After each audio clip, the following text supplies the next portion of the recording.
한번 우리 같이 옆에 분들하고 이렇게 인사하고 오늘 같이 말씀 나누면 좋겠습니다. 옆에 계신 분들에게 제 옆에 앉아 주셔서 제 옆에 가까이 앉아 주셔서 감사합니다. 그렇게 한번 옆에 서로 인사 한번 하시죠. 네. 그 화면을 하나 열어 주시면요. 이제 제가 초등학교 다음 화면 보여 주시면 제가 초등학교 졸업식을 이제 며칠 앞둔 날이 1983년 이제 2월이었습니다. 제가 우리 강민석 목사님을 처음에 청년으로 만났을 때가 맨하탄에서 그때 제가 3학년 5반이었고 지금은 5학년 5반입니다. 그런데 1983년 2월에 그때 12살 때인데 굉장히 추운 겨울이었는데요. 제 고향 제주도가 이렇게 겨울에도 한방눈 보기가 좀 어렵거든요. 근데 그날은 이제 한방눈이 아침부터 펑펑 내리기 시작하는 거예요. 그러니까 6년 동안 이 억압이 다 풀렸는지 긴장이 풀리고 좀 정신이 헬렐레해진 우리 반 교부 녀석들 중에 거의 60명 중에 절반 한 30명 정도가 이제 2교시가 끝나니까 학교 수업 땡땡이 치고 학교 밖으로 다 뛰쳐나가는 거예요. 그런 일이 이제 초등학교 6년 만에 처음이죠. 졸업식 며칠 앞두고. 저는 용기 내서 나가지는 못했는데 나간 친구들 얘기 들어보니까 나가서 뭐 떡볶이 사 먹고 오뎅 국물 사 먹고 김이 모락모락 나는 붕어빵 들고 시내 여기저기 쏘다니다가 나중에는 이제 제주 시내 그 앞바다에 가서 겨울바다에서 덜덜 떨다가 아무래도 오늘 안 들어가면 내일 아침에 선생님을 도저히 볼 수가 없을 것 같아서 그 오후 마지막 시간인 음악 시간 직전이 돼서야 다들 우르르 들어오는 거예요. 다 퉁퉁 불어가지고. 근데 저희 그 담임 선생님이 김양숙 선생님이신데 제가 이제 40대 초반이시니까 지금 살아계시면 한 80대 중반이실 겁니다. 그 김양 선생님이 아무런 표정의 변화도 하지 않으신 채 무슨 말을 하겠어요. 이제 며칠 안 남았는데. 그래서 풍금 앞에 앉으셔서 이런 얘기를 하신 기억이 납니다. 며칠 후면 초등학교를 졸업하는 너희들이 지금은 선생님 하는 얘기가 도저히 믿기지 않겠지만 앞으로 너희들 눈 한 번 깜짝하면 중학교 졸업할 거고 눈 한 번 또 깜짝하면 고등학교 졸업할 거고 눈 한 번 깜빡하면 대학까지 다 졸업할 것이란다. 그리고 그때쯤 되면 너희들은 이렇게 초등학교 졸업식 며칠 앞두고 눈 내린다고 이렇게 신나게 땡땡이 치던 오늘 이 겨울 이 추운 날 오늘 이 시간을 너희들은 몹시 그리워할 거야. 그렇게 선생님 말씀하시니까 어떤 녀석들은 뭐 와하고 웃음 터뜨리고 어떤 애들은 뭐 우하고 야유하고 그래요. 그런데 선생님이 그렇게 아무런 생각도 없는 철없는 저희들을 이렇게 물끄러미 바라보시기만 하다가 그냥 음악 교과서 제일 마지막 페이지를 펴라고 하시더라고요. 그러면서 그 마지막 페이지 펴니까 겨울나무라는 노래가 있더라고요. 그래서 저희들에게 그 풍금을 치시면서 가르쳐 주셨어요. 잘 아시겠지만 가사가 이렇습니다. 나무야 나무야 겨울나무야 눈 쌓인 응달에 외로이 서서 아무도 찾지 않는 추운 겨울을 바람 따라 휘파람만 불고 있느냐. 다 이 노래 아실 거예요. 2절은 한번 다 같이 그냥 반주 없이 아카펠라로 한번 같이 한번 불러보시죠. 아마 아실 텐데. 평생을 살아봐도 시작. 평생을 살아봐도 늘 한자리 넓은 세상 얘기도 바람께 듣고 꽃 피던 봄 여름 생각하면서 나무는 휘파람만 불고 있구나. 아멘. 교회에서 부를 때는 아멘 하셔야 됩니다. 예. 그래야 이게 또 복음성가로 바뀌기 때문에 제가 그때 불과 그 12살짜리였지만 이 노래를 배우면서요. 나는 절대로 겨울나무처럼은 살지 안 되겠다. 어떻게 평생 한 곳에서 이렇게 아무 데도 가지 못하고 아무도 찾지 않는 겨울을 버티는 그런 나무로 살 수 있단 말인가. 이제 한 곳을 떠나지 못하고 그날 이제 뛰쳐나간 친구들 어 처럼 용기 내지도 못했던 입장에서도 가만히 여기 지키기가 그런 거예요. 그래서 '아 나무로 태어나지 않아서 정말 다행이다.' 그렇게 겨울나무를 가련히 여기면서 가슴을 쓸어내렸는데요.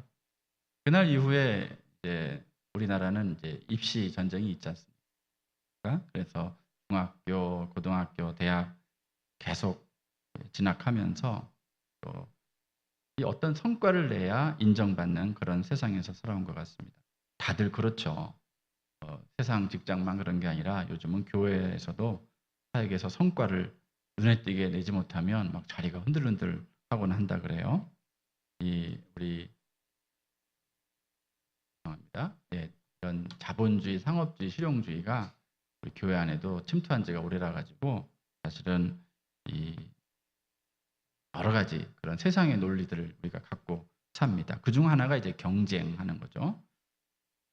그래서 가까운 어머니 옆에 교회가 잘 되면 막 축복하기가 힘든 거예요. '우리 교회 어떡하지?' 막 이런 걱정들 하시고 이게 하나님 나라에서 보면 좋은 일인데도 그래서 어느새 이제 복음을 전해야 되는 이런 전도자들에게조차도 이 복음이 더는 기쁜 소식으로 잘 들리지 않는 그런 좀 어려운 상황이 닥치곤 합니다.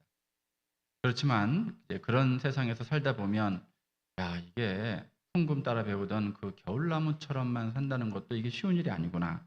이런 생각을 하게 됩니다.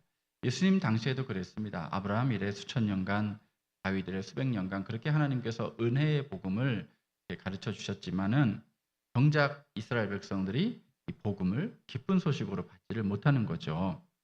그래서 우리 예수님께서도 정작 자기가 또 말씀이신 그분이 육신이 돼서 이 땅에 와 보시니까 야 이게 사람이 이렇게 인간의 몸을 입고 이게 사람으로 한 30년 정도 지내 보시니까 게다가 또 소년 가장으로 지내셨잖아요. 번듯한 목공소가 있는 게 아니라 그냥 목공통 하나 들고 목공합니다. 목공합니다. 우리 어릴 때 보면 동네에서 칼 갈아요. 칼 갈아 하는 그런 분들 계시잖아요. 딱 그 생활을 하셨거든요. 그래서 목공합니다. 목공합니다. 목공통 들고 가다가 들어오라고 좀 의자 좀 고치라 그러면 고치시고 일당 벌어서 동생들 먹이고 아버지가 안 계시니까 이런 생활을 30년 가까이 하셨거든요. 굉장히 이게 어려운 생활이죠. 그러면서 예수님은 하나님의 아들이시니까 걱정을 하나도 안 하셨을까요? 물론 그분은 하나님의 아들이시니까 신적으로야 걱정하실 일이 없지만 그분은 엄연한 인간이셨기 때문에 인간으로서는 염려하셨겠죠. 그래서 사람들이 하루 먹고 하루 사는 대부분의 사람들이 얼마나 걱정이 많고 염려가 많고 근심이 많은지를 잘 아셨습니다. 그래서 우리 철학자 키에르 케고르에 따르면 우리 주님은 걱정 근심으로 가득한 우리 인간들에게 너희들이 인간이 되었다는 것만으로도 더할 나위 없이 이게 기쁜 소식이다. 사람이 사람으로 이렇게 있다는 것 자체만으로도 존재한다는 것만으로도 얼마나 좋은 것인지를 좀 알려주시려고 이제 들의 백합화를 복음의 선생님으로 주일학교 교사처럼 삼으신 거예요. 자, 그렇다면 어떻게 해서 이 들의 백합화는 오늘 본문에 나오는 것처럼 우리에게 복음을 잘 가르쳐 줄 수 있는 선생님이 됐을까요? 그것은 백합은 다른 백합하고 자기를 비교하지 않기 때문입니다. 자기보다 더 활짝 핀 백합이 있을 거 아니에요? 그러면 쟤는 왜 나보다 더 폈지? 이렇게 해서 그렇게 좀 그런 싸늘한 눈빛을 보내지 않는다는 거예요. 그리고 자기보다 피지 못하고 있는 그런 백합들도 있을 거 아니에요. 그러니까 아니, 너희들보다는 그래도 내가 낫구나 이렇게 하지 않는다는 거예요. 그냥 백합화는 그냥 피어 있는 그 자체로 그냥 만족하고 감사하고 그냥 그대로 있는 거예요. 고요하게 우쭐대거나 또 침울해하거나 이런 일이 없다는 거죠.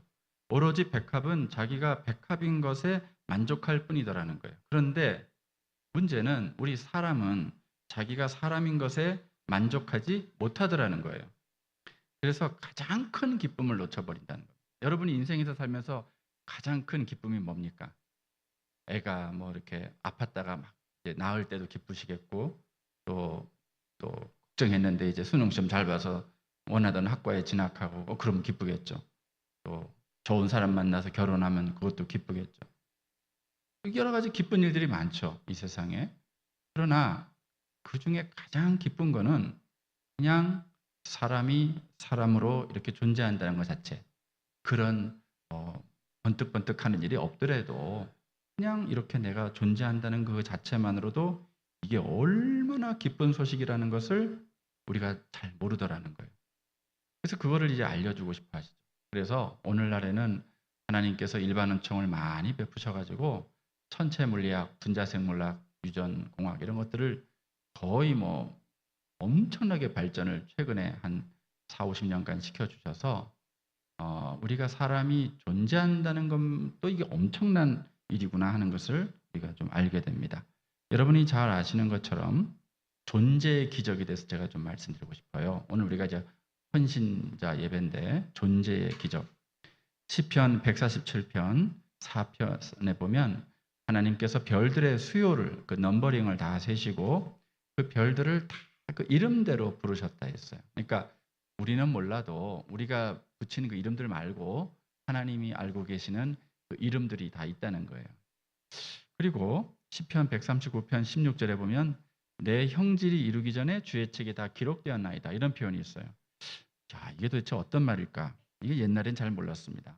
그런데 이제 1920년대 지금부터 한 100년 전에 이제 허블 망원경이 이제 생기고 여러 가지 이제 우주를 정밀하게 관찰할 수 있으면서 우주 배경 복사도 보고 그러면서 우주가 옛날에 아리스토텔레스나 이런 불교의 범신론에서는 우주는 영원토록 있다. 영원 전부터 영원까지 항상 있다. 이렇게 믿고 생각했거든요.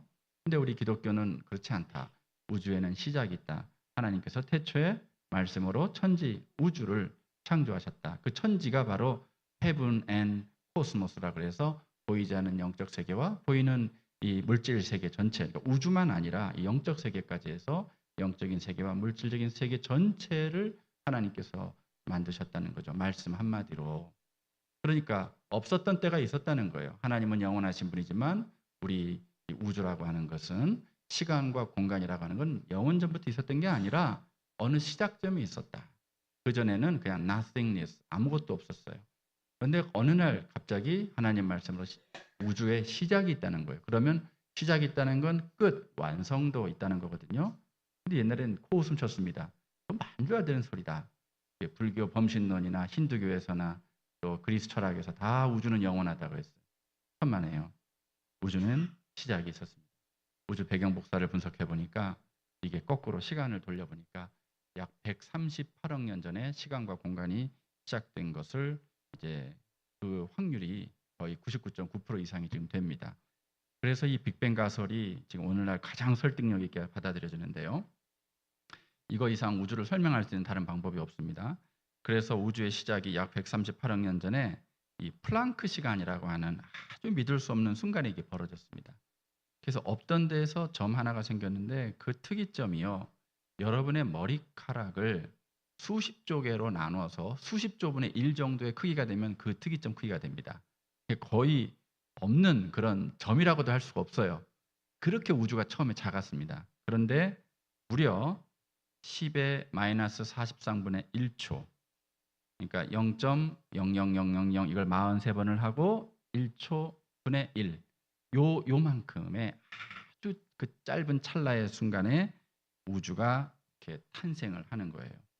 그러면서 그것이 어마어마한 속도로 이제 팽창을 해서 지금 우리가 사는 우주가 되는데, 지금 현재 관측 가능한 이 우주의 지름이 빛의 속도로 달려서 약 930억 년 정도가 걸리는 930억 광년이고요.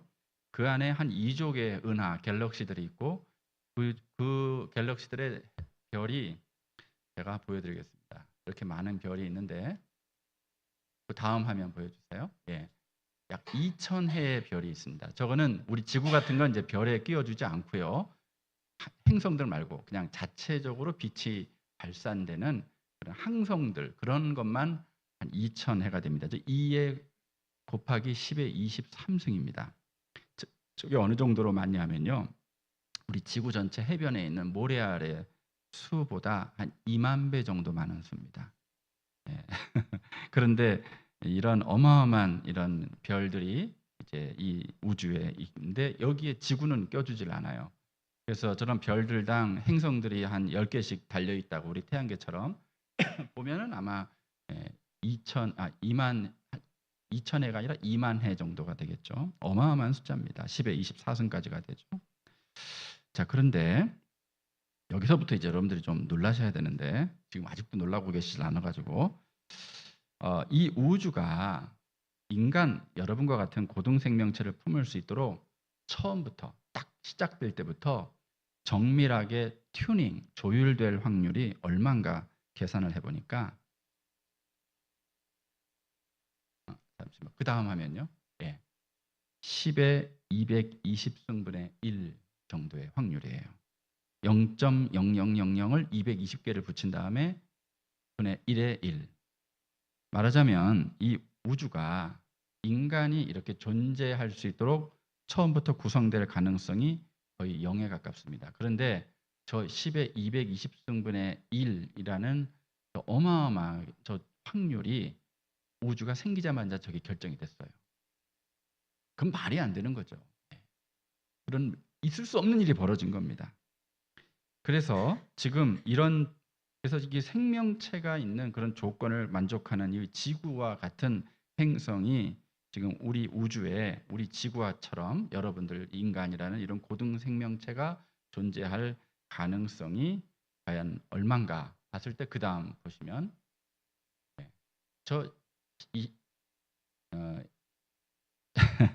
세기도 어렵네요. 10의 220승분의 1보다도 더 작은 확률인데요. 자, 그럼 이제 수학적으로 보는 거예요. 만약에 이런 얘기를 합니다. 칼 세건 같은 무신론 하나님 믿지 않는 과학자들이 한 40년 전에 무슨 말했냐면 이 우주에 이렇게 별들이 얼마나 많은데 외계인들이 얼마나 많겠냐. 이렇게 별이 엄청 많은데 외계인들이 없을 거라는 거, 그건 말도 안 된다. 아마 우리와 같은 인간들이 끝도 없이 많은 별들에 살고 있을 것이다 라고 그냥 추측만 했습니다. 그리고 과학자들이 얘기하니까 뭐 그런가 보다 했어요. 그런데 정말 우리와 지구와 같은 별이 실제로 존재한다면 존재하죠. 우리 지구 하나가. 근데 이런 지구와 똑같은 조건을 갖춘 별이 또 하나가 정말 우리 지구 같은 별이 또 하나가 존재할 확률은 어떻게 될까요? 다음 화면 보겠습니다. 10의 440승분의 1입니다. 제가 조금 더 놀라게 해드릴게요. 자, 지구와 같이 인간이 존재할 수 있는 고등 생명체가 살 수 있는 별 하나 더 존재하려면 확률이 1 뒤에 440개의 0이 붙는 숫자인데 여러분이 아무런 이제 감각들이 이제 안 생기는데 이 얘기는 이런 얘기입니다. 그런 별이 하나라도 더 있으려면 최소한 이 우주에 별이 10의 440승계가 있어야 된다는 얘기예요. 이게 명민하시니까 바로바로 다 이해하시는군요. 그런데 현재 아까 제가 말씀드린 것처럼 우주 전체에 별이 한 몇 개 있습니까? 10의 23승계, 지구 같은 것들 다 포함해도 10의 24승계밖에 되지 않아요. 2만 해 정도밖에 안 돼요. 그러니까 지금까지 인간이 셀 수 있는 관측 가능한 우주의 모든 별들을 다 합쳐도 10을 440번 곱한 것만 한참 못 미치죠. 지금 있는 별들에다가 다시 10의 417승배를 또 곱해야 돼요. 이게 무슨 말이냐면요. 다음 화면 보여주십시오. 지금 우리가 알고 있는 우주가 아까 지금 발견한 것만 930억 광년이라 그랬죠. 지금 이 우주를 곱하기 10을 10배를 417번을 더 해야 된다는 거예요. 10배, 100배, 1000배, 만배, 그렇게 1000만 배, 억만 배 하면서 계속 그거를 417번을 더 해서 저 정도로 저 보이지도 않으시죠? 2배가 아니에요. 우주가 2배가 되는 게 아니라 10을 417번 곱한 정도로 우주가 커야 아까 얘기한 10의 440승계의 별이 확보가 되고 그 정도가 돼야 우리 지구와 같은 별이 하나 더 나올 확률이 있습니다. 아이고, 더 설명하기다. 하나님 위대하시죠? 이러고도 하나님 안 믿으면 어떡하라는 거예요. 그래서 무신론자들이 그래도 하나님 없어. 그러면 아니 이렇게 확률이 없는데 어떻게 하나님 안 믿어? 하니까 방법이 있어. 어떤 방법? 했더니 다중우주론을 얘기하는 거예요. 그러니까 이 우리 우주가 하나의 조그마한 물방울 같다는 거예요. 그런 물방울들이 끝도 없이 많으면 다중우주. 그중에 하나 우리 같은 게 걸리지 않겠냐. 그런데 과학이라고 하는 게 관측 가능한 것만 갖고 얘기하잖아요. 근데 그들은 지금 뭘 쓰고 있죠? 소설을 쓰고 있죠. 더 나아가서 어마어마한 믿음을 발휘하는 거죠. 그래서 하나님이 계셔서 이 우주가 이렇게 기적 같은 일이 벌어졌다고 믿는 게 훨씬 더 합리적이에요. 오히려. 예. 여러분이 뭐 이런 책이 있으면 이거 그냥 생깁니까? 이게 작가도 있어야 되고 출판사도 있어야 되고 종이도 있어야 되고 공장이 있어야 책이 하나 나오잖아요. 그런데 이렇게 고등생명체가 나올 수 있는 별이 나올 확률이 아예 없는데 이렇게 생겼다는 것은 엄청난 무한한 절대자가 계셔서 이거는 가능해요. 그거는 철학적으로나 신학적으로나 또 이거는 얼마든지 존재론적으로 형이상학적으로 가능한 얘기입니다. 그래서 그냥 하나님 믿으면 간단하게 해결될 것을 그걸 믿지 않으려다 보니까 끝도 없이 많은 우주들이 있다. 이걸 이제 믿기 시작하는 거예요. 그래서 아니 그럼 우리 우주 말고 다른 우주를 본 적이 있냐 했더니 본 적은 또 없대요. 우리 우주도 다 지금 관측되냐 하면 관측도 못 한대요. 우리 우주를 지금 한 95% 정도는 관측 못 합니다. 앞으로도 영원히. 천체 물리학자들이 한 5% 정도만 우리가 대략 감을 잡았고요. 그것도 아주 부분적으로 한 95%는 영원히 감을 못 잡는다고 하더라고요. 그걸 암흑 에너지라고 합니다. 그러면 우주의 5%도 우리가 지금 제대로 알지 못하면서 이런 우주가 무한하게 있다고 그런 말도 안 되는 다중우주 가설을 가지고 하나님을 어떻게든 부인해 보려고 하는 거예요. 그러니까 너무나 안타깝죠. 여러분 이렇게 놀라운 상황 가운데 있습니다. 그리고 지금 심지어는 지구 안에 지금까지 1170억 이상의 인간들이 존재했는데 그들 중에서 여러분이 지금 여러분 자신으로 이렇게 태어나서 지금 이렇게 존재할 확률이 이거를 과학자들이 다 계산해 보니까 이게 10의 440승분의 1 정도가 아니고요.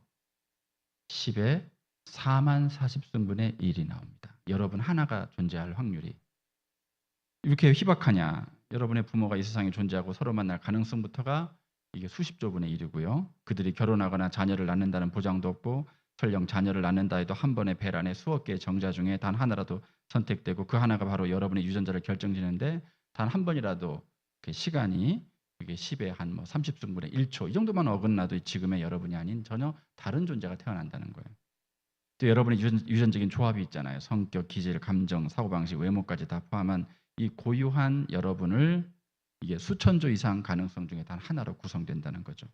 그래서 이 모든 이 말도 안 되는 변수를 다 통과해서 지금의 지금의 여러분이 이 땅에 사람으로 나라는 한 존재가 이렇게 한 개체로 태어난다는 거, 존재한다는 거 통계학적으로 불가능합니다. 일어나서는 안 되는 일이에요. 어떻게 예수님이 물리를 걸으실 수 있지? 이런 건 의심할 수도 없어요. 이런 거는 얼마든지 일어날 수 있어요. 지금 여러분이 존재하는 거에 비하면. 그거는 별로 확률이 그렇게 어렵지도 않습니다. 더군다나 지금 우리 주일 예배 때 한 200명 가까이 이렇게 모신다고 제가 들었어요. 그래서 그걸 한번 계산을 해봤습니다. 제가 어떻게 계산을 하겠어요? AI에게 물어봤어요. 200명의 특정한 성도가 특정한 공동체 안에서 한 시기에 함께 예배하게 될 확률이 어느 정도냐 물어보니까 10의 1754승분의 1이다 이렇게 얘기하더라고요. 제가 이제 섬기는 학교가 이제 장신대, 여기는 칼빈대인데 장신대에 한 2,000명의 학생들이 공부하고 있거든요. 2,000명의 특정한 학생들이 같은 장소에서 함께 공부하게 될 확률이 얼마냐 해보니까 15,540승분의 1, 10의 15,540승분의 1. 이거 수학적으로 불가능한 일입니다. 모두가 다 각자 다른 삶의 경로, 출신, 시간표, 마음을 가졌는데 함께 예배드리는 일, 인간적으로 불가능한 거예요. 그런데 이런 기적적인 일이 날마다 지금 벌어지고 있는 겁니다. 그런데 그냥 우리는 심드렁하게 예배 나와요. 많은 분들이. 안 그런 분들도 있지만 그냥 뭐 주일이니까 나가지. 아니요. 주일날 이렇게 한 번 모일 수 있는 확률이 제가 말씀드렸죠. 얼마라고요? 10에 1754승분의 1. 10을 1754번을 곱하고 1 하면 이렇게 모일 수 있어요. 근데 이런 일이 매주 벌어지고 있다. 그러니까 우리가 들어올 때 그냥 교회 분당인가 보다 하고 들어가실 게 아니라 이분이 탁 열리면서 여러분이 들어오시면서 여러분이 찬양을 불러야 됩니다. 찬양인데 어떤 찬양을 불러야 되느냐 제가 가르쳐 드리겠습니다. 이거는 서울에 있는 어느 특정 장소에 가면 나오는 노래인데요. 다른 데 가면 나오지가 않아요.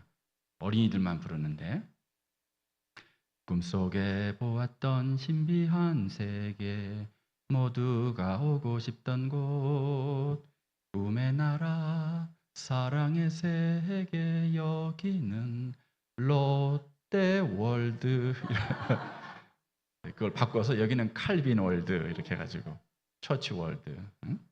바이블 월드 놀라운 일입니다. 놀라운 일. 일어날 수 없는 일이 일어난 거예요. 하도 기가 막히시니까 이제 아멘들도 안 하고 있어요. 아멘? 예. 이 원더예요, 원더. 여러분 놀라셔야 됩니다. 아까 처음 시작할 때 제가 옆에 계신 분들한테 가까이 계셔 주셔서 감사합니다 했더니 매주 왔는데 뭐 하면서 인사들을 하시는 것 같아요 보니까. 그렇게 가까이 옆에 붙을 확률 아까 제가 말씀드렸죠. 예. 자, 정말 이게 보통 일이 아닙니다. 옆에 계신 분들에게 다시 한번 새롭게 이제 여러분 이제 회심하셔야 돼요. 회심하는 마음으로 다시 인사하겠습니다. 아이고 보통 분이 아니셨네요. 자, 서로 인사하세요. 앞으로 잘 부탁드리겠습니다. 또 한 번 더 하세요. 앞으로 잘 부탁드리겠습니다. 예. 정말 저 숫자를 찍느라고 제가 손가락이 아파 죽는 줄 알았습니다. 자, 이렇게 사람이 됐다는 기쁨. 이게 엄청난 거예요. 놀라운 원더, 놀라운. 근데 세상에 이 기쁨을 놓쳐버린다는 거예요. 이 세상 근심 걱정에. 그래서 예수님께서 말씀하시잖아요. 제자들한테 너희들은 마음에 근심하지 말라. 하나님을 믿으니 또 나를 믿으라. 네. 불가능한 상황에서 이 우주를 만들었는데 창세기나 또 로마서에 뭐라고 나와 있습니까? 하나님은 없는 것에서 있는 것을 부르시고 죽은 자를 살리시는 하나님이다. 이렇게 말씀하잖아요. 사라가 태가 죽은 것 같이 죽었어요. 태가 실질적으로 이제 나이가 90이 넘었는데 태가 죽었습니다. 이 죽은 태가 어떻게 다시 아이를 처음으로 또 생산할 수 있느냐? 사람으로서는 할 수 없지만 하나님으로서는 다 하실 수 있느니라. 어떻게 부자가 그 천국에 가는 그거 낙타 그가 바늘구멍으로 들어가는 것보다 어렵지만 그럼 누가 할 수 있습니까? 그때 예수님께서 그 영어 성경에 보니까 What is impossible with man is possible with God. 요즘 미션 임파서블이 마지막 나왔던데요. 미션 임파서블 같지만 우리 인간에게는 미션 임파서블 일어날 수가 없어요. 0.000000001도 안 되는. 이게 다 죽지 않았습니까? 죽은 사람이 어떻게 살아납니까? 아니, 하나님은 없는 것에서 있는 것을 부르신 하나님. 너희들이 이제 천체 물리학이 발달돼서 이제 다 알지 않았느냐? 없는 데서 내가 있는 것 불러냈다. 또 기막히게. 근데 내가 죽은 것에서 살리내지 못하겠느냐 하는 거죠. 하나님은 존재, 영원한 존재이시기 때문에 없는 존재를 있게 만드실 수 있고요. 영원한 생명이시기 때문에 어떤 죽음도 다 이겨낼 수 있을 줄로 믿습니다. 그런데 왜 걱정하냐 말이에요. 너가 지금 존재한다는 그 자체가 이게 어마어마한 기적인데 왜 이렇게 작은 일들을 걱정하냐. 아니 불가능해서 이 가능을 해서 내가 너를 도저히 생겨나지 수가 없는데 저렇게 이런 지구가 또 하나 있으려면 저렇게 많은 우주를 또 만들어야 될 정도로 놀라운 지구를 만들고 너희들을 만들고 내가 다 이끌어 가는데 오곡백과가 얼마나 많아요. 또 우리 인간들이 욕심이 많아서 그걸 분배를 잘 못해서 그렇지 80억 인구도 다 먹여낼 수 있도록 2배 가까이 양식들이 나오지 않습니까? 이렇게 내가 다 해놨는데 뭘 이렇게 걱정하냐. 너희들이 좀 욕심만 버리고 너희들이 좀 하나님 앞에 엎드려 회개하고 조금만 더 겸손해지면 이게 인류의 문제가 금방금방 다 해결될 텐데 그게 이제 안 될 뿐이죠. 그렇지만 사람으로서 할 수 없는 거 하나님이 할 수 있다. 여러분의 인생의 문제가 여러분에게는 어마어마하게 큰 것 같지만 하나님께는 너무나 작은 일입니다. 너무나 쉬운 일이고 하나님이 못하실 게 아무것도 없거든요. 근데 이러한 하나님께서 세상에 더군다나 우리들을 그저 7, 80년 살다가 90년 살다가 이 세상 떠나는 그런 지나가는 자연적인 존재로 앉으시고 우리에게 하나님의 형상을 부어주셔서 우리 특별히 인간들은 하나님과 교제할 수 있는 영적 존재로 만드셔서 하나님의 백성 되게 하셨고 타락했음에도 불구하고 예수 그리스도 그 하나밖에 없는 성자 하나님의 모든 것을 쏟아 부으셔서 이제 우리를 영원토록 구원의 축복을 주지 않았습니까? 생명을. 그러니까 야, 이렇게 어마어마한 우주 속에 잠깐 왔다 가는 존재가 아니라 너희들은 한 영혼이 천하보다 귀하다 그랬어요. 천하가 코스모스잖아요. 935억 광년에 2000해가 넘는 그 모든 별들보다 난 너희가 더 소중하다. 제가 2002년도 5월 5일 날 어린이날이었는데요. 그때 미국 가기 전 해였는데 그때 이제 저랑 제 아내랑 그때 3살짜리 제 아이 데리고 교보문고를 갔어요. 근데 뭐 어린이날이니까 뭐 인산이 인해입니다. 그런데 이제 제가 그때 그 빛과 소금이라는 잡지의 편집위원을 하고 있었는데 아이고 두란노의 빛과 소금 거기 보니까 책이 좀 뒤편에 놓여 있는 거예요. 그래가지고 야, 이거 안 되겠다 해서 눈치 보다가 그걸 앞으로 당겼어요. 직원들 안 볼 때. 그리고 다른 잡지들을 다 뒤로 이렇게 하고. 그거를 할 때 이제 제 아내가 잠깐 화장실에 갔다 오겠다고 애를 좀 보고 있으라고 걱정하지 마. 그래 놓고 저는 애를 안 보고 빛과 소금을 이제 앞으로 당기는 일을 하고 있었습니다. 잠깐 몇 초였거든요. 근데 딱 보니까 애가 안 보여요. 아내는 화장실에서 왔습니다. 애가 어디 갔냐? 모르겠다. 뭐 하는 사람이냐? 빛과 소금을 앞으로 옮기는 사람이다. 지금 그거 할 때냐? 지금 애 어디 갔냐? 그러더니 사람들이 막 거기 한 10,000명도 더 있었던 것 같아요. 바글바글 한 거예요. 교보문고 안에 막 움직일 수 없을 정도로. 그러니까 보이지가 않는 거예요. 이 조그만 애가. 근데 한 30초 정도 지나니까 멀쩡하게 나왔던 제 아내가 거의 그냥 한자어로 광녀가 되어서 그냥 허우적 다니고 있더라고요. 이제 완전히 넋이 나간 거예요. 그래서 제가 한 여자가 저렇게 30초 안에 저렇게 될 수도 있구나. 저도 막 가슴이 답답해 오는 거예요. 그래서 이제 막 한 5분간 했는데 도저히 찾을 수가 없어요.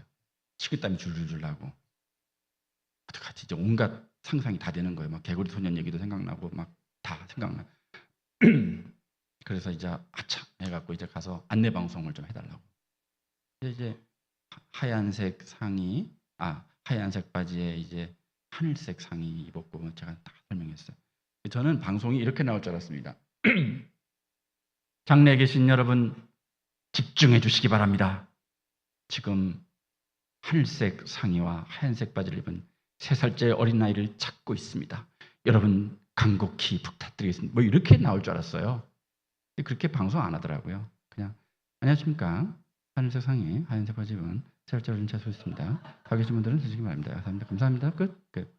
뭐라고 얘기한지도 모르겠어요. 그리고 사람들이 아무도 듣질 않아요. 다 자기 책 보느라 바쁘고 뭐 연필 사느라 바쁘고 뭐 하느라 바쁘고 식은땀이 줄줄줄 나는데 저희 아내는 거의 뭐 이제 너무너무 처참한 모습으로 바뀌어 있더라고요. 제가 너무나도 미안하고 참 저도 막 절망스럽고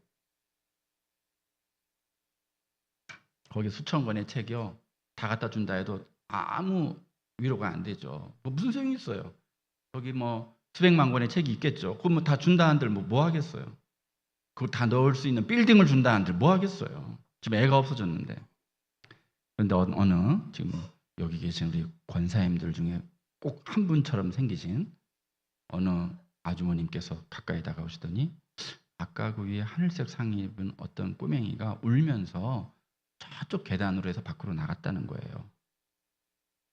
그래서 고맙습니다. 인사도 못하고 후다닥 나가보니까 그 밖에 버거킹이 있는데 거기서 버거킹 먹고 왔거든요. 그러니까 얘가 혹시나 해서 그쪽에 있는다고 생각해서 간 거예요. 그건 어린이가 아니라 거의 포유동물의 수준이었습니다. 감각으로 찾아간 거예요. 그냥 외기러기처럼 그냥 쭉 본능적으로 가서 이제 그 직원 품에 안겨서 그 KFC 직원 품에 안겨서 막 울고 있더라고요. 혼자서.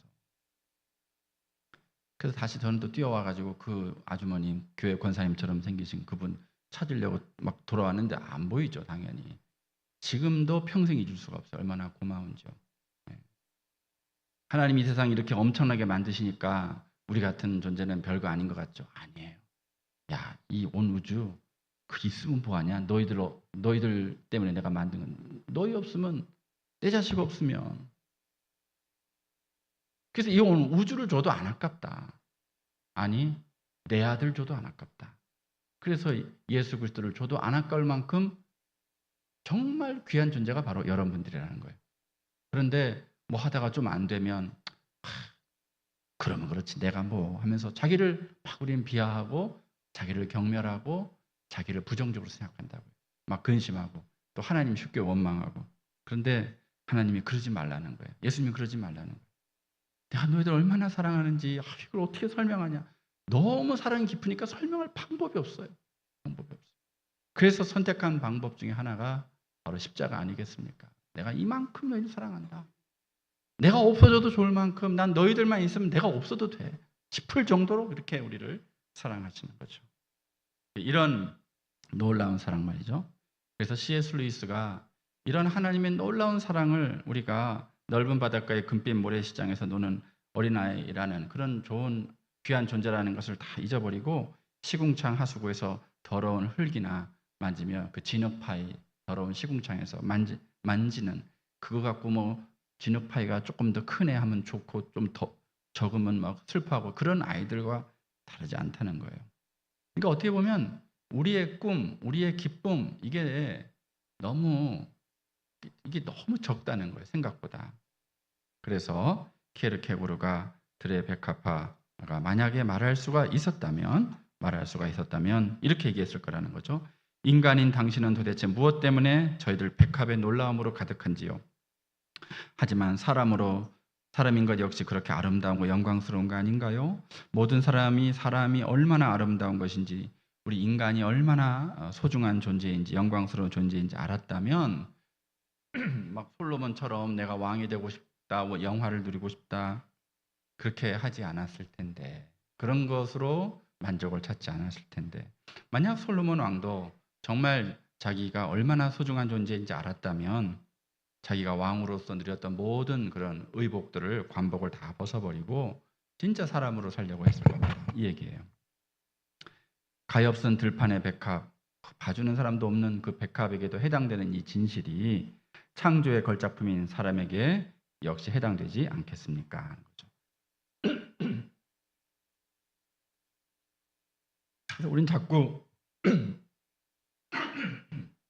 죄송합니다. 우린 자꾸 뭔가 되려고 그래요. 이미 내가 어떤 존재가인지 잘 까먹고 제가 맨하탄에서 그 개척해서 목양하던 시절에 저희 교회 그 기계공학 콜롬비아 대학에서 기계공학 전공하던 한 학생 눈이 동그란 한 학생이 있었는데 하루는 밤에 찾아와서 저에게 이렇게 말하는 거예요. 저는 목사님이 너무 부러워요. 목사님은 꿈을 이루셨잖아요. 그래서 제가 머리 둥질러서 아니 내가 무슨 꿈을 이루었다고? 그래서 왜? 아니 왜 그렇게 생각하는데? 하고 물어보니까 아니 목사님이 되셨잖아요. 그렇게 얘기하는 거예요. 그러니까 꿈을 다 이루신 거지요. 이러는 거예요. 그 말 듣고 보니까 제가 망치로 그냥 머리에 탁 맞는 충격을 받았어요. 한밤중에 찾아온 그 제자의 말에. 당시 제가 고민이 좀 있었거든요. 내가 박사 공부를 해야 되나 말아야 되나. 이 향후 진로를 놓고 굉장하게 심각하게 고민에 빠져 있던 제가 그 얘기를 듣고 목사님은 꿈을 이루셨잖아요. 무슨 꿈? 이뤘는데 목사님이 되셨잖아요. 그래. 아니 내가 이미 목사가 됐는데 더 이상 무슨 진로 고민이란 말인가 이런 생각이 들더라고요. 그래서 이제 뭐 진로가 그렇다고 없는 건 아니지만 고민은 안 하기로 했어요. 이미 목사가 됐으면 됐다. 이미 주의 종이 됐으면 된 거지. 더 무슨 고민을 하겠습니까? 그 학생이 바로 우리 칼빈 교회 담임 목사님이십니다. 그렇게 부럽다고 하더니 자기도 목사가 돼가지고 그 기계공학 공부한 건 다 어디 갔는지 기계가 아니라 이제 영혼을 만지는 오늘 우리가 읽은 이 사사기 9장에는 이 나무들이 등장을 해요. 평화롭게 왕 없이 잘 살다가 무슨 바람이 불었는지 갑자기 왕을 좀 세워보자 하면서 이제 나무들이 찾아가는 거예요. 감람나무 찾아가고 포도나무 찾아가고 무화과나무 찾아갔는데 똑같이 대답합니다. 이 감람나무는 이제 감람류를 내는 그런 나무였어요. 올리브 기름, 까놀라유 쓰지 말라고 하잖아요. 참기름도 좋지 않다. 올리브 기름 써라. 뭐 요즘 그러던데요. 올리브 기름을 내는 이 감람류. 당시에 이 감람류, 이 올리브 기름은요, 왕과 제사장과 선지자를 세우는 예식 때 붓는 기름이었습니다. 그러니까 감람나무는 한마디로 왕의 자질과 덕목이 안에 꽉 차 있는 제왕감이었어요. 그런데도 불구하고 이 감람나무가 정말 왕이 됐으면 나라가 좋아졌을 거예요. 그런데도 나는 왕 싫다. 아니 내가 그냥 왕이나 선지자나 제사장을 세우는 그 기름을 내 안에서 이렇게 짜내는 존재인데 그걸 짜내면 되지. 내가 왕을 왕 세우고 제사장을 제사장 세우고 선지자를 선지자로 인증하는 역할을 내가 하면 되는 거지. 내가 무슨 왕이 됩니까? 마치 세례 요한처럼 그렇게 과분합니다. 메시아가 되려고 하지 않는 거예요. 근데 포도나무도 그래요. 또 무화과나무도 그랬습니다. 감람나무가 이렇게 얘기했어요. 나의 기름은 하나님과 사람을 영화롭게 하나니 내가 그걸 어찌 버리고 가서 나무들 위에 우쭐 내리요. 무화과나무도 말해요. 나의 단것 나의 아름다운 실과를 내가 어찌 버리고 가서 나무들 위에 요동하리요. 포도나무도 말합니다. 하나님과 사람을 기쁘게 하는 나의 세수를 내가 어찌 버리고 가서 나무들 위해서 이래라 저래라 하리요. 이 새 나무는 자기가 나무가 된 것 자체가 가장 기쁜 일인데 왜 이 일을 포기하겠는가? 나에게 주신 이 정체성과 똑 맞는 이 소명을 내가 왜 내려놓겠는가? 거절한 거예요. 어이구. 그러더니 감람나무는 감람나무가 된 것 자체가 나에게 복음인데 더 이상의 복음이 없다. 내가 왜 다른 채널을 찾겠냐? 무화과나무는 무화과나무가 된 것 자체가 복음인데 내가 왜 다른 주파수를 찾겠는가? 포도나무는 포도나무가 된 것 자체가 복음인데 내가 왜 다른 링크를 찾겠는가? 그렇게 얘기를 했어요. 그래서 작가 헤르만 헤세가 이런 말을 한 적이 있습니다. 나무가 정말 최고의 설교자다. 나무들은 자기를 잃지 않는다. 있는 힘을 다해서 오로지 한 가지만을 추구한다. 바로 자기 안에 깃든 본연의 법칙을 실현하는 일, 자기를 온전히 표현하는 일, 그것을 이제 추구한다는 거예요. 그래서 나무보다 더 아름다운 모범이 없다 이런 거죠. 여기저기 돌아다니지 않고 한 곳에 있으면서 자기가 꼭 피워내야 될 꽃을 피워내고 자기가 맺어야 될 열매를 맺는다. 나무 이상 가는 존재가 없다는 거죠. 그래서 내가 아닌 다른 존재가 되는 걸 갈망하지 않는다. 내게 주어진 사명 말고 다른 사명을 좀 해보고 싶어서 기웃거리지 않는다는 거예요. 일본의 수학자 중에 오카 기요시라는 분이 있습니다. 아까 여러분 많은 숫자들을 봤지만 수학에 다변수 복수 해석학이라는 게 있다고 해요. 너무 어려워서 몇 번을 봤는데도 이해가 되지 않아요. 그런데 이 다변수 복수 해석학이라는 분야로 세계에 참 드문 그런 수학적인 업적을 이룬 분인데 이분이 1960년에 일본 문화훈장을 받는 자리에서 기자들이 물었습니다. 선생님이 발견하신 수학이란 이 세계에 어떤 영향을 끼쳤다고 생각하십니까? 그 오카 기요시 그 학자가 망설이지 않고 그냥 딱 한마디만 했어요. 제비꽃입니다. 그러는 거예요. 그 기자가 아니 어떤 영향이라니까 무슨 말입니까 했더니 제비꽃은 제비꽃입니다. 이렇게. 그러니까 이제 옆에 계신 사모님이 설명을 해주는 거예요. 제비꽃은 자기가 피어 있다는 것에 관심이 없답니다. 세상에 어떤 영향을 미치는지도 제비꽃은 생각하지 않습니다. 남편은 그처럼 자기의 연구를 해왔다는 뜻입니다. 그저 매일 쌓이고 쌓인 날들이 있었고 이따금 햇빛이 남편에게 내리쬐어서 여기까지 올 수 있을 뿐이죠. 너무 천재라서요. 처음에 수학 이론 연구가 너무 앞서 나가니까 교토대학의 다른 교수들이 질투를 해서 그 자리에서 밀려났습니다. 그래서 시골에 가서 농사를 지으면서 그 다변수 복수 해석학이라는 낯선 들판에 묵묵히 씨를 뿌리고 물을 주었어요. 그래서 세상 끝자락에 뿌리내린 겨울나무처럼 주어진 자리에서 조용히 자기 일을 이어나간 끝에 나중에 프랑스에 있는 세계적인 수학자들이 그 내용을 알고는 이분이 이제 월드 클래스 수학자다고 공적으로 인정을 하는 바람에 일본 사회가 발칵 뒤집히고 그래서 일본 문화 대훈장까지 받으셨는데요. 이분이 마치 그 오늘 본문에 나오는 감람나무와 닮으신 분이죠. 우쭐대지 않고 경쟁하지 않고 또 원망하거나 한탄하지도 않고 그저 자기에게 주어진 삶을 따라 오롯이 살아가는 그런 나무인 것입니다. 자, 여러분, 우리 종교개혁가인 칼빈은 우리 그리스도인들의 소명을 군대 초소에 비유했습니다. 그걸 이제 라틴어로 스타티오라고 하는데요. 거기서 영어인 그 스테이션, 정거장이 나왔습니다. 그러니까 소명에는 군대 초소, 스타티오, 스테이션, 또 정거장이라는 뜻도 있는데, 이게 나한테 주어진 소명은 그 정해진 기간 동안 그 자리를 내가 떠나서는 안 된다는 겁니다. 첫 번째, 이게 소명이다. 또 이것은 역참, 정거장이라는 뜻도 있어서요. 말을 갈아타는 역참, 그게 스타티오였는데요.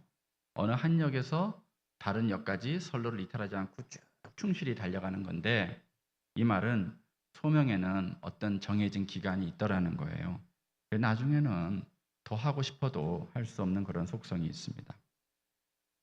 제가 그 신학교 시절에 봤던 영화 중에 일본 홋카이도 북해도의 어느 시골을 배경으로 한 영화가 있었는데요. 철도원이라는 영화였어요. 그 끝 지선의 끝자락에 있는 한 역사가 이제 폐쇄를 하게 됐는데, 거기서 평생 동안 이제 그 역사를 지켰던 그 역장의 이야기인데, 딸이 죽어도 장례식 갔다 고 또 그 자리 지키고, 그러다가 나중에 그 역사가 문을 닫던 날 새벽 아침 일찍 이렇게 플랫폼에 깃발 하나 들고 눈발에 이렇게 쓰러져 있는 상태로 숨을 거둔 거죠. 그래서 저게 꼭 초등학교 졸업할 때 불렀던 겨울나무랑 너무 닮은 거예요. 그러면서 소명이란 무엇인가, 내가 주의 종으로서 하나님의 자녀로서 나의 소명이란 무엇일까, 그리고 나는 그걸 어떻게 감당해야 되는 걸까 고민했던 기억이 나요. 일본 그 북해도 홋카이도에는 저 영화에 등장하는 역장 말고 소명에 대한 진짜 실화가 있는데요. 어떤 초등학교 여선생님이 계셨습니다. 그분이 척추 카리에스와 이제 폐결핵을 24살에 걸려가지고 13년 동안 병원에서 꼼짝 못하고 시체처럼 이렇게 누워 있었습니다. 나무토막처럼 누워서 옴짝달싹 못하고 얼마나 힘들었겠습니까? 그런데 그 요양생활을 13년을 했는데요. 요양생활 마칠 때쯤 해서 이제 소꿉친구였던 미우라하고 결혼을 해서 이제 퇴원을 하고 나서 조그만 잡화점을 열었어요. 장사가 굉장히 잘 되는 거예요. 그런데 이제 장사가 너무 잘 되다 보니까 이웃 가게들이 좀 잘 안 돼요. 그래서 어떡할까 하다가 이제 남편하고 기도를 하는데, 기도의 응답은 이제 하나님 어떻게 할까 했더니 그냥 가게 물건을 한 3분의 1만 갖다 놓으면 해결된다. 그래서 이제 가게 물건을 3분의 1만 갖다 놨어요. 그러니까 없는 물건이 많다 보니까 손님이 찾아오면 옆 가게로 자꾸 보내고. 그러니까 뭐 이윤이 남을 리가 있나요? 근근히 그냥 유지하죠. 그래도 남는 게 좀 있더라는 거예요. 뭐가 남는가 보니까 시간이 좀 남더라는 거예요. 그 남는 시간에 앉아서 조금씩 글을 쓰기 시작했습니다. 자기가 13년 동안 누워 있을 때 많은 생각을 하지 않았겠습니까? 얼마나 많은 중병 환자들이 옆에 중환자들이 있다가 세상을 떠난 사람도 있고 먼저 퇴원한 사람들도 있지만, 어쨌든 자기는 초등학교 선생으로 철없이 살다가 그 교만하게 살다가 본인 말로는 13년 동안 꼼짝없이 누워서 인생 밑바닥에 처한 사람들만 만나서 그들 얘기만 들으면서 그냥 살아온 거예요. 그런데 그것이 자기 몸속에 다 녹아져서 이상하게 자꾸 글이 나오는 거예요. 그래서 5년 동안 습작을 했습니다. 그래서 그것을 어디에 하나 출품했어요. 그래서 1964년 일본 아사히 신문에 신춘문예에 그게 당선이 돼서 그때만 1천만 엔 고료였죠. 1천만 엔 고료. 엄청난 상금을 받았죠. 그 소설이 바로 그녀를 세계적인 기독교 작가로 우뚝 세운 빙점이라는 소설입니다. 여러분 미우라야코 아마 여기 계신 권사님들 또 장로님들 다 옛적에 다 읽어보셨을 겁니다. 드라마로도 보셨을 거고. 저는 여러분 그렇게 생각합니다. 그렇게 자기에게 주어진 자리를 원망하지 않고 불평하지 않고, 처음엔 그랬겠지만 그 자리를 오롯이 받아들이고, 그래도 이 자리에서 내가 줄 수 있는 포도주가 뭘까? 내가 나에게서 흘러나갈 수 있는, 내가 짜낼 수 있는 감람유가 뭘까? 생각해 본 거죠. 그래서 옆에 중병 환자들이 자기 신세 한탄을 하고 막 절망적인 얘기를 할 때 들어주고 위로해주고 격려해주고 공감해주고, 그걸 계속 한 거예요. 그게 너무너무 이 안에 쌓인 나머지 하나님께서는 이 미라야코에게 천국의 펜을 선물로 주셔서요. 일생 동안 짜내도 닳아지지 않는 계속해서 흘러나오는 천국의 펜을 통해서 온 인류의 가슴을 위로해주고 정말 수많은 사람들을 예수 그리스도께로 인도하지 않았습니까? 건강해서 세계를 다니면서 전도하고 선교해서 복음을 전한 게 아니고요. 그 나중에 나이 들 때까지도 계속 몸이 안 좋으셔서 조그만 다답 밑방에 앉아서 그냥 불러주면 남편이 받아 쓰고, 그래도 지구 반대편에 있는 수백만 사람들이 다 그 글들을 보면서 예수 그리스도를 영접하는 거예요. 길은 여기에 빛으로 사랑으로 이런 그 놀라운 작품들을 통해서. 그래서 얼마나 많은 전도를 했는지를 모릅니다. 그래서 정말 중요한 것은 우리가 나에게만 주어진 소명이 있다는 거예요. 나에게만 주어진 감람류가 있고, 나에게만 주어진 포도씨가 있고, 나에게만 주어진 무화과나무 즙이 있다는 거예요. 그걸 짜내면 되는 거예요. 그걸 짜내면. 다른 게 아니라 여러분이 잘 아시는 에티오피아의 마라토너, 맨발의 마라토너인 아베베 비킬라 선수 아닙니까? 저분은 하나님께서 튼튼한 다리 주셔서 너는 달려라 말이죠. 그래서 인생은 끝까지 포기하지 않고 달리는 거라는 걸 인류에게 알려라. 그 사명을 주셨죠. 근데 나중에 교통사고 나서 뛸 수 없게 되니까 그래도 뛸 수 없는 상황에서도 하나님은 달릴 수 있게 해준다는 것을 네가 보여줘야 된다라는 그런 이제 하나님의 음성을 듣고 열심히 또 재활을 해서 나중에는 눈썰매 경주까지 나가서 완주하지 않습니까? 이것이 아베베에게 주신 감람류라는, 이걸 평생 짜냈다는 거예요. 딴 데 눈 안 팔고. 여러분 박수근 화가 아시죠? 저분이 참 가난했습니다. 저기 서울의 창신동이라고 옛날 달동네였는데 거기에는 동신교회 집사님이셨어요. 이분이. 그 사모님이 이 박수근 화가 돌아가신 다음에 나중에는 그 교회 전도사님까지 되셨는데 아주 신실한 크리스찬 부부인데, 이 가난한 화가 박수근이 한쪽 시력을 잃었습니다. 화가가 이 원근이 사라진 세계에서 산다는 게 얼마나 고통스러운 일입니까? 그런데도 그냥 아주 그 조그만 그 별 볼 일 없는 사람들이 찾아가지 않는 달동네 창신동에서 자기에게 허락된 오브제들이 따로 있어요. 고유한 오브제들이 엄마, 누나, 동생, 동네 나무집, 꼬마들, 절구통, 빨래터 등등등, 가난한 소녀 등등등, 이런 자기에게 주어진 오브제를 단순하고 소박하게 식구들이 수다만 몽당 연필까지 다 동원해서 그려나가는 게 이 박승훈에게 주어진 무화과 아니었을까 생각하게 됩니다. 그래서 자기에게 주어진 그 무화과를 소중히 간직하고 일생 동안 짜낸 변변한 화실도 하나 없었습니다. 그냥 대청마루, 그냥 그 humizin 그 마루, 그냥 비 들어오면 비 들이치고, 거기에 세상에 지금은 한 점당 막 50억, 70억 되는 그림들을 그때는 막 이렇게 세워놔가지고 비 오면 막 비 맞는 거예요. 예. 그때는 5,000원, 3,000원 하던 그림들 지금은 50억, 70억 하는 그림들. 예. 그렇게 그런 상황 속에서도 그냥 꿋꿋하게 하나님 저는 화실도 하나 없습니까? 이렇게 하지 않았습니다. 그냥 대청마루 하나 있으니까 거기서 그리는 거예요. 아까 말씀드린 철도원에게도 자기만의 역사를 지키는 게, 미루아야코 작가에게도 자기만의 지필시를 지키는 게 그들에게 주어진 포도주가 아니었겠습니까? 한순간도 어디 가서 으스대려고 하지 않았고 우쭐대려고 하지 않았고 어디 가서 이래라 저래라 하는 일을 내가 좀 해보고 싶은데 하지 않았다는 거예요. 사랑하는 우리 칼빈교회 성도 여러분, 우리 직분자 여러분, 여러분에게도 여러분만의 감람류가 있습니다. 그런데 그건 무엇일까요? 나만의 무화과, 그건 무엇일까요? 나만의 포도주, 그건 정말 무엇일까요? 하나님께서 허락하신 기름이 따로 있다는데, 나에게만 주신 열매가 따로 있고 너에게만 주신 포도주가 따로 있다는데, 누군가와 경쟁하며 앞서라고 주신 것도 아니고 사람들 위로 올라가서 우쭐대라고 주신 것도 아니고 그저 하나님 기쁘시게 하고 이웃을 유익하게 하라고, 무엇보다도 여러분 자신이 진정 행복해지라고 맡겨주신 나무 한 그루가 있다는데, 정말 나에게만 주신 사명이 있다는데 그건 과연 무엇일까요? 하나님은 어떤 분이십니까? 시편 기자가 이런 얘기를 했습니다. 내 귀를 만드신 이가 어찌 듣지 않으시랴? 내 눈을 만드신 이가 어찌 나를 보지 않으시랴? 또 내 입을 만드신 이가 어찌 말하지 않으시랴? 내 이 뛰는 가슴을 만드신 이가 어찌 나 때문에 가슴이 뛰지 않으시랴?